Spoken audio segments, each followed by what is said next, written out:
Welcome to the 2022 Nebraska Affordable Housing Trust Fund Application Workshop. This workshop was pre-recorded and posted on March 11, 2022 on DED's website. My name is Barb Pierce. I'm DED's Housing Specialist for the Nebraska Affordable Housing Trust Fund.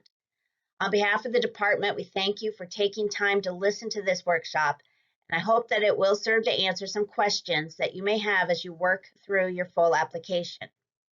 At the end of this presentation, there will also be dates and registration links shown that will take you to the open office hours registration page. We encourage you to register for any or all of the open office hour opportunities and to also ask questions ahead of time and during the open office hours. This workshop will not cover information that was previously shared on the pre-application workshop. So if you have not had a chance to listen to that one, you're encouraged to also find that posted on the Trust Fund's webpage. As a supplement to this workshop, you will also find the slides posted as a separate PDF. You should be able to click on the links within the slides. There will also be an additional supplemental video posted along with this workshop, where I am navigating you through the AmpliFund application itself. Following submission of the full application, which is due on May 5th by 6 o'clock, the applications will be evaluated for meeting thresholds, and a competitive scoring will be conducted.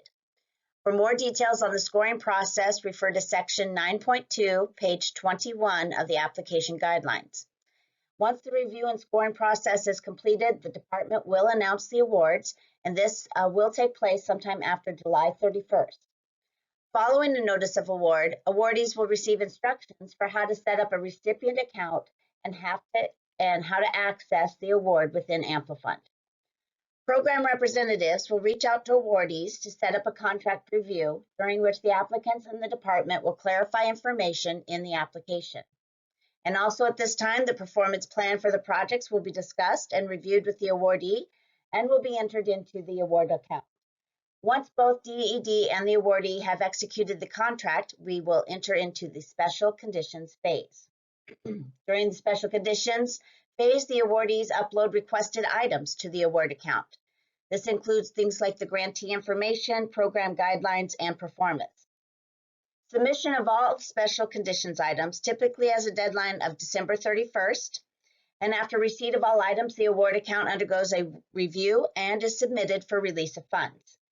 It is very important for applicants to remember that the project cannot be incurring any costs until after receipt of the release of funds letter. The trust fund awards are conditional in nature. This means that an application selected for award is contingent on fulfilling the conditions outlined in the contract, and the trust fund is structured as a reimbursement-only award, and recipients are expected to submit payment requests for transacted expenditures only. This slide is pointing out just a few of the differences from past cycles. One is that the trust fund for the 22 cycle does not require a public hearing or a request for public comment. However, if the applicant does go through these, we encourage you to upload the results of them as a specific applicant upload in the sections provided in the application. Projects involving rehabilitation of existing homes may now allocate up to $40,000 per unit in trust fund dollars. Other non-trust fund sources can be used when the rehab exceeds that amount. And as in the 21 trust fund cycle, this year as well, the NEPA requirements that were once tied to the trust fund will not be required in order to reach release of funds. However, applicants do need to still be in compliance with their DED contracts and all applicable state regulations. Those include the EPA's renovation, repair, and painting rule. You can find out more information on that by reading the Q&A that's found in the appendix of the application guidelines. Any lead-based paint balances on the 2022 awards still remaining at the end of the contract period will be recaptured by DED for use in future cycles and are not eligible for budget amendment. Another change in the 2022 trust fund cycle is that the department has made changes to the maximum budget allowances and the source documentation required for administrative costs of general administration and housing management. Now, these two costs can be requested over and above the $500,000 maximum in project costs. General administration has a up to 8% of total trust fund project costs allowed, and this is not to exceed $20,000 per project. There will be no support documentation required with payment requests. However, DED does recommend applicants track their general administration costs for their own project files. This can provide you useful historical data for your own organization, and it's useful for planning and budgeting for your future applications. Under housing management, you're allowed to request up to 12% of the total trust fund project costs, and these are not to exceed $5,000 per unit. Reimbursement for this will be on a per unit basis and will require documentation of unit completion. For examples of what falls under general administration and what falls under housing management as eligible activities, please see the application guidelines, pages 14 through 16.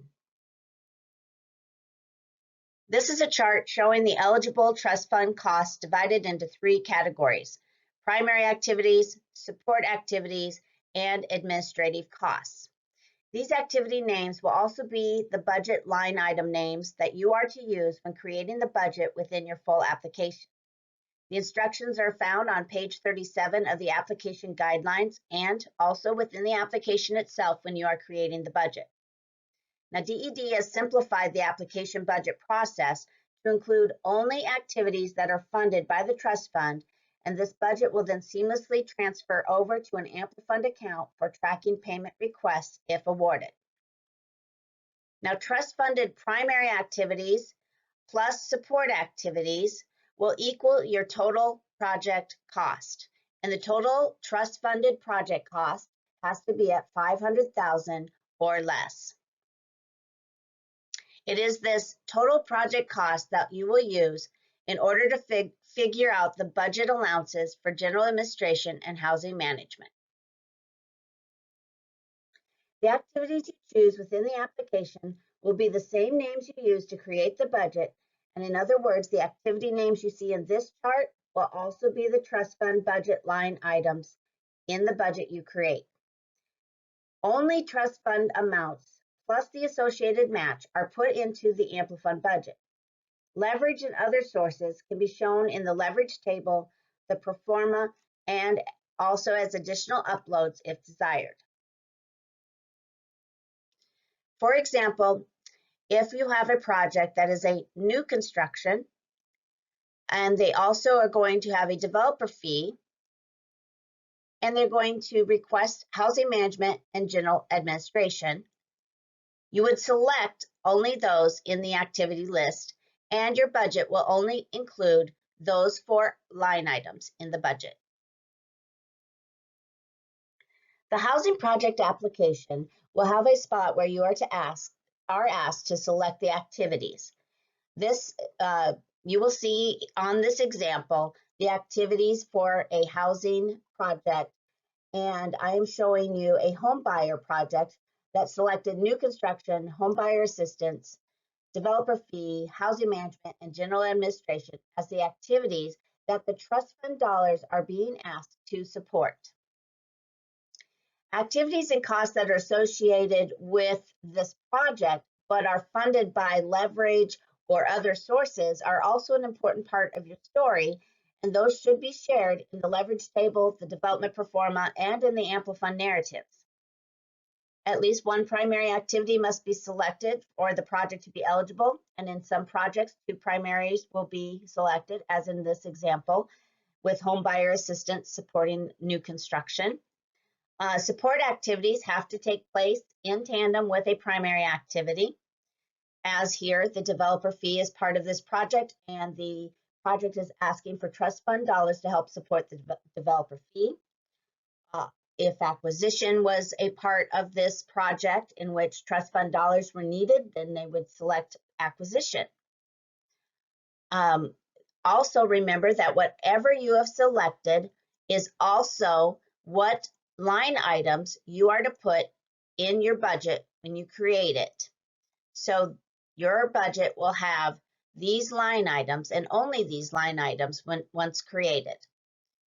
And you will simply rename each line item the same name as the activity that you had selected.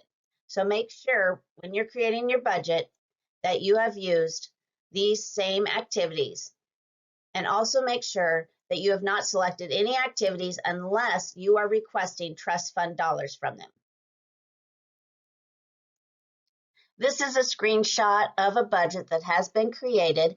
It is using the same line items that I showed you in the slide before. You can see here there's a new construction for $400,000, and this is the match. Non-grant funded column stands for the match. That is all that goes in there is match amounts. Grant funded column is the column of trust fund money you are asking to support each of those activities. So again, in the slide before, we had a project that selected new construction, home buyer assistance, developer fee, housing management, and general administration as their activities that are trust fund supported. And so those are the only activities that go into the expense budget. Also, the match should be on the same line as the trust funded, and there are instructions in Amplifund and in the application guidelines on how to do that. So this is a screenshot of what pops up when you click the plus sign next to the budget category in your budget. And you can see that there is some instructions here that will explain to you how to create this line item budget. Basically, you're going to take the name that is up here and retype it down here under name, new construction.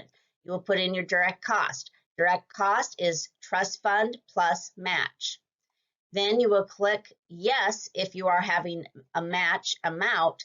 And after you click that, down below here will open another field and you will put in the amount of the match. And in this case, it was 50,000. You will see when you do this that you will have a 400,000 grant funded amount plus match of 50 equals the direct cost of 450,000. Within the finance section of the housing application, you will be asked what the total development costs are. Total development costs are all those costs involved in the project and regardless of the funding source. And this can also include any administrative costs involved in the project.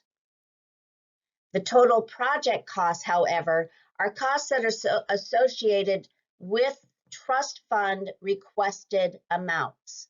So your trust fund primary activities plus your trust funded request for support activities is the number that goes into the the total project cost.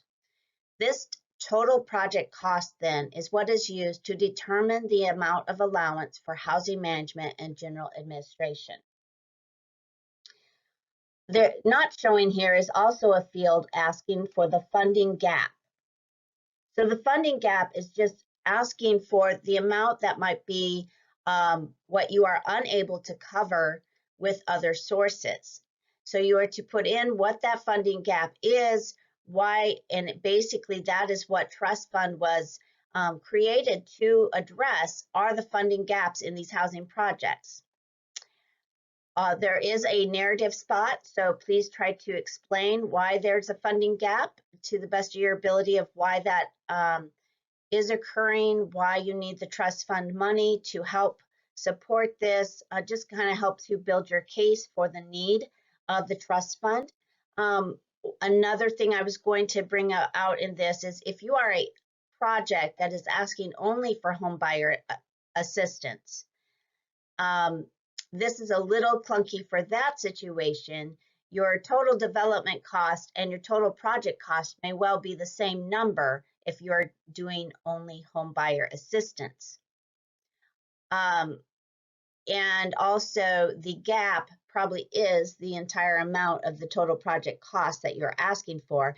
And you can explain in the narrative why there is such a need for the home buyer assistance, why your organization does not have the money to do this otherwise, why the project is important to the area. So it's just a place to kind of explain why there is a gap in this. I'm going to take a moment now just to cover the matching requirements for the 2022 trust fund cycle. Match is not required. All cash match must be expended by the DED recipient during the contract period and in proportion to the amount of trust fund project costs drawn down per line in the contract budget. For consistency, to determine whether funds are considered match and eligible to receive match points, all of the following items must be met. Match must be associated with an activity that is being funded by the trust fund. Match funds are unrestricted cash funds available at the time of application. Match funds are used to pay for project-related costs incurred by the award recipient and paid for by the award recipient during the contract period after release of funds. Applicants must complete the required DED cash match documentation form. This is found in the application itself or on the trust fund webpage. You can review Section 7 of application guidelines for more details. And there may be some project-related soft costs that are not eligible for match points. So please contact your housing representative if you have questions regarding that. We're asking applicants to please pay special attention to how you are naming the application. This will greatly help our staff in finding your application in the Amplifund, and it also gives them a lot of understanding of what your application is just by looking at the title. So if you did not follow the protocol in the pre-application, please do so for the full application. You I want to make sure you are putting the applicant organization, not the preparer organization, in the name. So you'll have 22, NAHTF, the applicant organization. Then add the type and the activity. Here is where you'll find the type. There's 3 of them: home buyer, homeowner, or rental. So you can see this example is home buyer. Then add the activity. It will be either new construction, rehab, PRR, OOR, or HBA. In this particular example, it was new construction with home buyer assistance. So please include all of this. If you did follow the protocol, all you're going to have to do is remove the word pre-app and you'll be good to go. But again, thank you for taking time to rename your application using the naming protocol. I'm just making one more plug for the application guidelines. I ask you to please, if you have any questions, to check the application guidelines first, also to rely on these as you're going through your application. If you have any questions or you think something is not explained well in it, please share that with your housing program rep. We'll try to continue to improve them with each application cycle. Also, be sure to check out the application guidelines appendix. There's a Q&A on the lead-based paint that found there, the district map, the regional housing rep map, and some terms and definitions that may be helpful to you. This is a screenshot of the trust fund webpage. As you scroll down through the page, you will come to the section called Application Guidelines and Grant Administration. And here is where you'll find the application guidelines, the program guidelines checklist, the homeowners checklist, and the rental program guidelines checklist. These you will use for writing up your program guidelines. And you must download these checklists and complete them for upload to your application. You also will find the match documentation form here that has to be downloaded and put on letterhead and signed before uploading to your application. You may also download the pro forma spreadsheet for the rental project. This is also was provided on the pre-application and is provided in the full application. There is a budget and cost analysis calculator that could be useful for your project if you're a owner-occupied rehab project or a home buyer project. Take a look at it. It has been updated and to match the trust fund cycle for this year, so perhaps it will be useful for you. Also, the lead-based paint Q&A is found here. The Frequently asked questions is kept here as well. You can keep an eye out for the dates to change because we will update it perhaps after each week that we hold the open office hours. If there are some good questions that we need to add to the frequently asked questions, we will do so. And then the Nebraska site review form is the newest site review form. You need to be sure and use that form or you will be asked to redo it. So have these site review forms submitted to the housing representatives by March 18th so that they have time to perform the site review and get it back to you so that you may upload it into your application, which will be a sign of more readiness. This screen's just showing an outline of the full application parts to it. There's the opportunity details page, which is the first page you will come to when you open up into the application, especially for the first time. And that's just an informational page. Then you will go into the project information where you will give your requested amount, match amount. You will also give the contact information for the application itself, the person that needs to be contacted regarding the application. Then you will open up the applications forms. There are 4 parts. The first part is project details. This is very much like the pre-applications project information page, has a lot of the same information in there. So I think you will have no problems navigating that if you do contact your housing representative or rewatch the pre-application workshop. Then there will be part 2. This is the housing application. If you have a housing project, you are going to enter part 2 and do the whole application within there. If you have a technical assistance application, you still need to click into the housing part, go to the bottom and mark it as complete in order for you to move on. It will take you automatically then to the technical assistance application, which you can then begin to fill out. Last part is the terms of acceptance. Also found in the terms of acceptance are areas that are named by the section, and you can go in and upload any additional items that you have referenced in narratives and you want to share with the review team. Then the last item is the budget. We've went over how to create the budget, that there's one line item, that the budget should match the activity name, and the match and trust fund amounts should be on one line. You are going to submit by May 5th or earlier, and I suggest not waiting till the last day, just in case there are technical difficulties. As soon as 6 o'clock hits, it does shut down and doesn't allow any more submissions. I just wanted to make note that if you come across a question in the application that does not seem to be applicable to your specific project, yet it has an asterisk, you will have to put in either letters NA for not applicable or write out the words not applicable, and this will allow you to move on to the next questions, and it will allow you to mark the page as complete.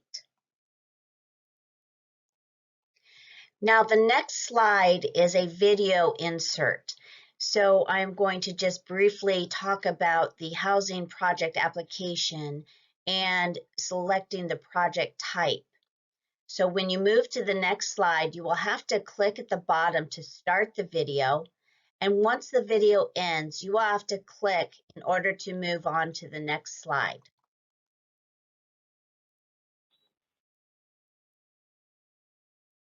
This is the Nebraska Affordable Housing Trust Fund starting page, the opportunity details. I'm going to take you into the application forms and into the housing project to show you the decision maker of the project type. Is it a housing project? If you select no, because it's a technical assistance project, then you need to go down to the bottom and mark as complete and save and continue. That will take you directly to the technical assistance application. Now I can back it up here if you change your mind and you want this one to instead be the housing project. I'll click yes, and it opens up the housing project application. Now, the next part, be sure to choose carefully in answering each of these questions under project type. Is this a housing project? Yes. Is this a homeowner? Owner-occupied rehab project? If it is not, click no. Then your choice is whether this is a home buyer project or a rental.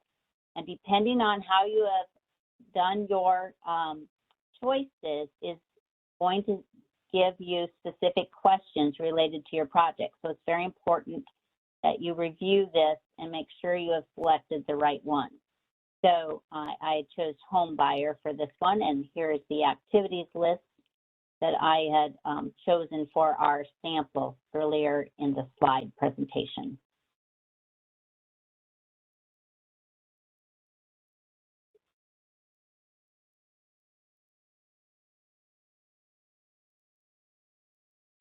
There are 4 major sections within the Amplifund application's housing project application. And within each of those, there are some narratives that you can take advantage of. Just be sure to fulfill all the questions that are asked in bullet points. And you are also welcome to add more information if you think it is pertaining to that particular narrative.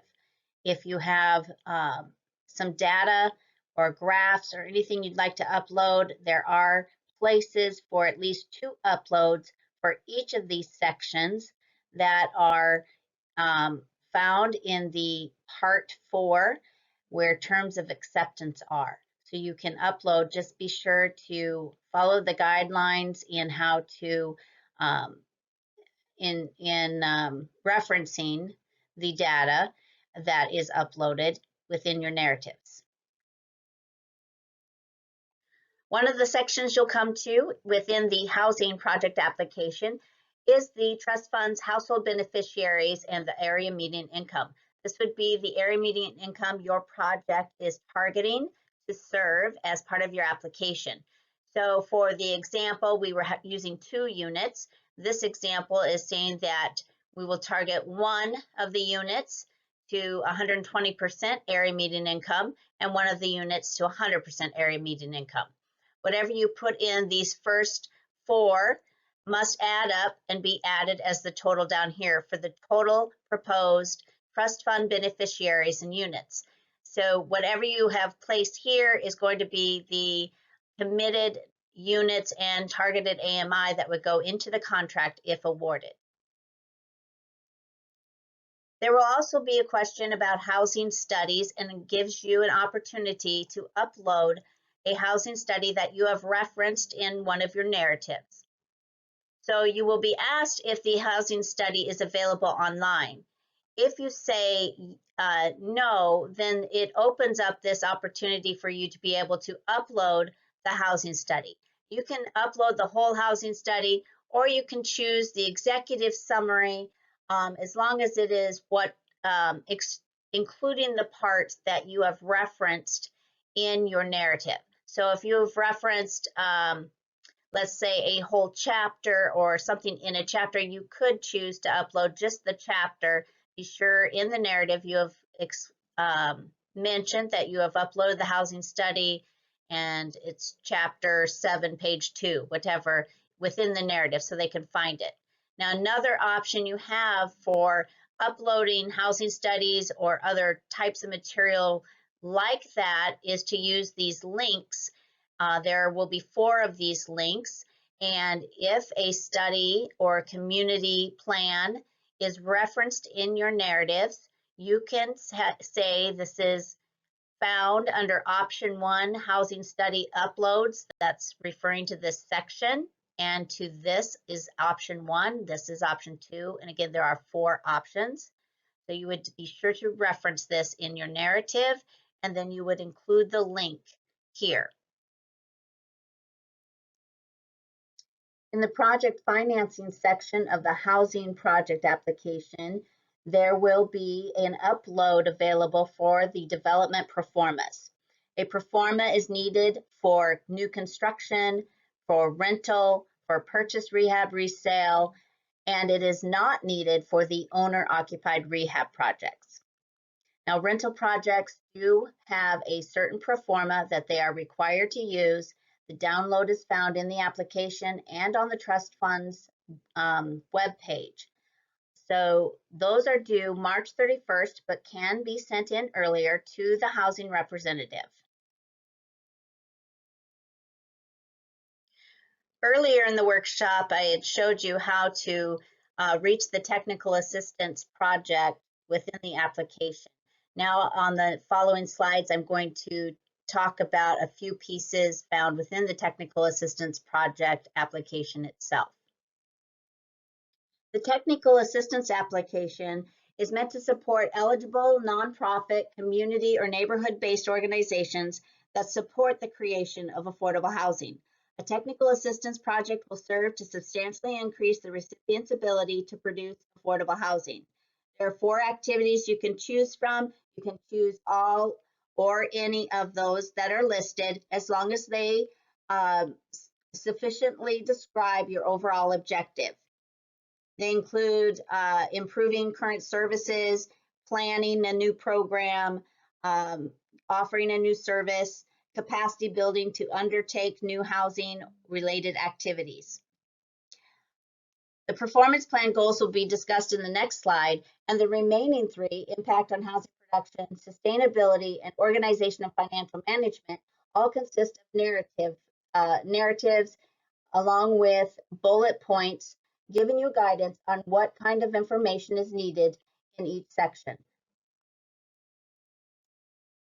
An applicant will be asked to provide at least 5 goals. There is room for 7, and these goals shall consist of a goal name, a completion date, a description, and then a description of the typical expenses that could be related to that goal. So when you are creating your goal name, try to keep it specific and measurable.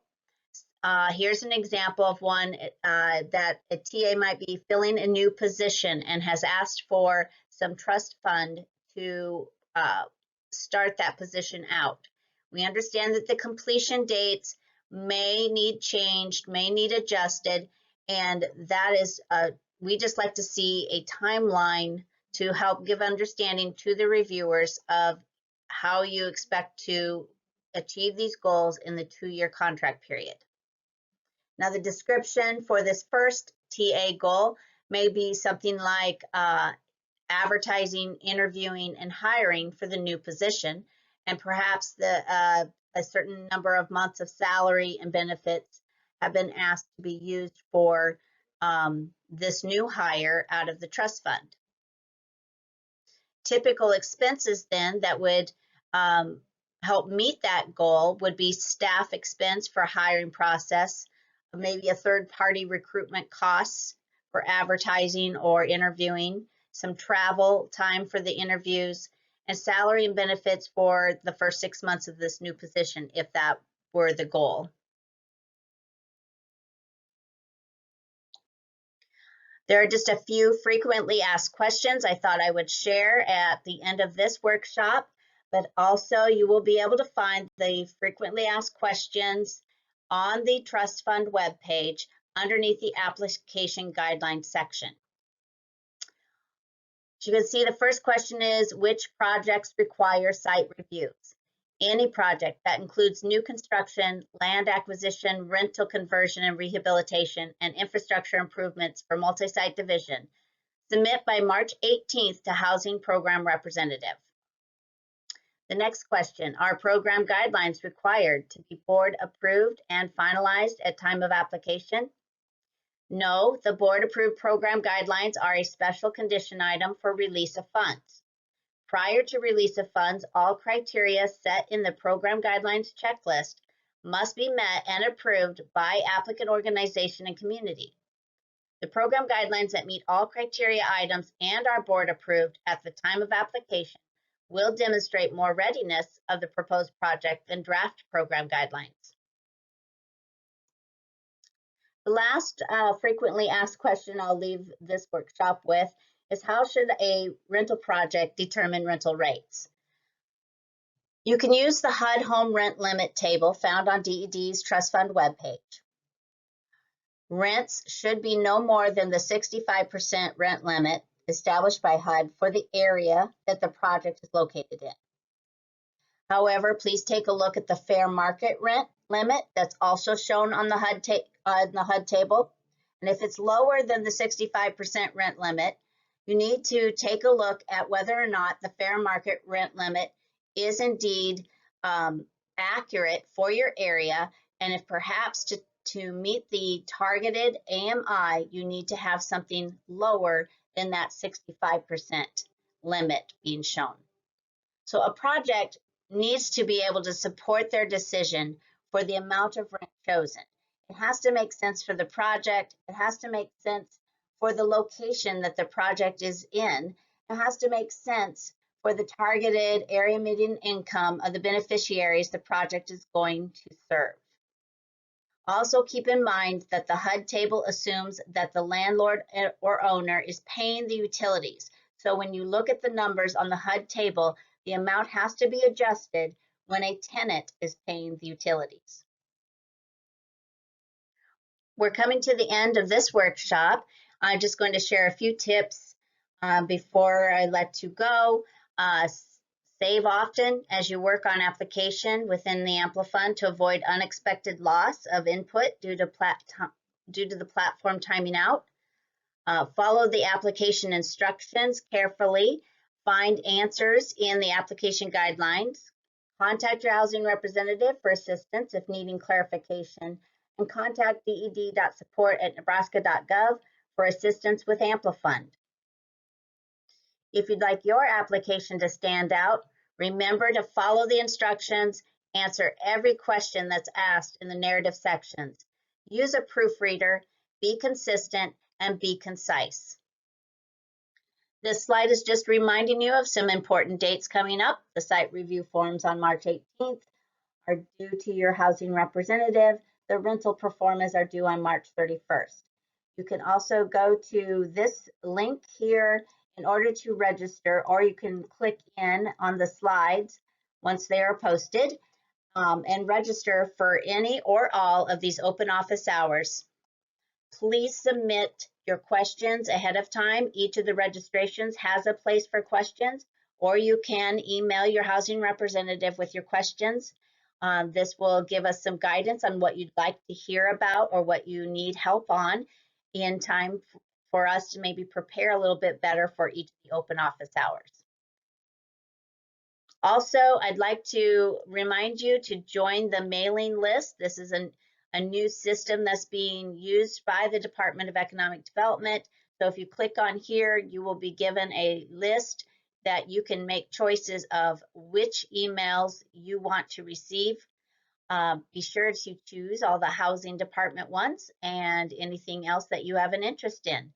But be sure you and your staff go in and join that mailing list so that if there's any important information coming out about the trust fund cycle, you will be sure not to miss it.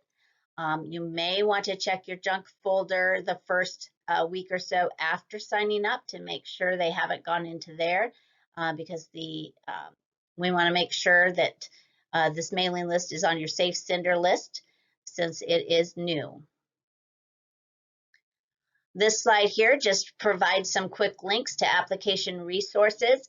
Don't forget that the trust fund page has this new link to it. If you've had a bookmark link prior to March, then it might have been broken with the fresh website refresh that the Department of Economic Development went through.